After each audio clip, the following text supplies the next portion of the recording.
এক ব্যক্তি একটি পাত্রের মধ্যে কিছু জল নিয়ে তাতে একটি ব্যাঙকে রেখে দিলেন এবং পাত্রটি গরম করা শুরু করলেন।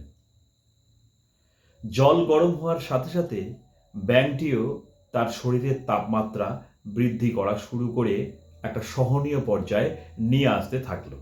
যদিও ব্যাঙটি চাইলেই সেখান থেকে লাফ দিয়ে বেরিয়ে আসতে পারত। একটা সময় জল যখন অতিরিক্ত গরম হওয়া শুরু করলো, তখন ব্যাঙটি সিদ্ধান্ত নিল সেখান থেকে লাফ দেওয়ার। কিন্তু ততক্ষণে ব্যাঙের শরীরে লাফ দেওয়ার মতো শক্তি ছিল না, যার ফলে জলের তাপমাত্রা অতিরিক্ত বৃদ্ধি হওয়ার কারণে ব্যাঙটি সেখানেই মারা গেল।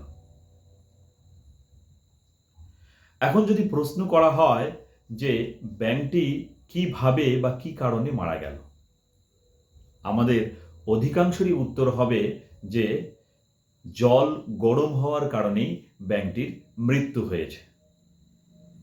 কিন্তু না, জল গরম হওয়ার কারণে ব্যাঙটির মৃত্যু হয়নি। ব্যাঙটির মৃত্যু হয়েছে সঠিক সময়ে লাফ দেওয়ার সিদ্ধান্ত না নেওয়ার কারণে। ঠিক তেমনি আমাদের মধ্যেও প্রত্যেকটি মানুষের স্থান, কাল, পাত্রভেদে এক একটা সহ্য করার ক্ষমতা আছে। ক্ষমতা থাকা অবস্থায় সঠিক সময়ে সঠিক সিদ্ধান্ত নিতে হবে।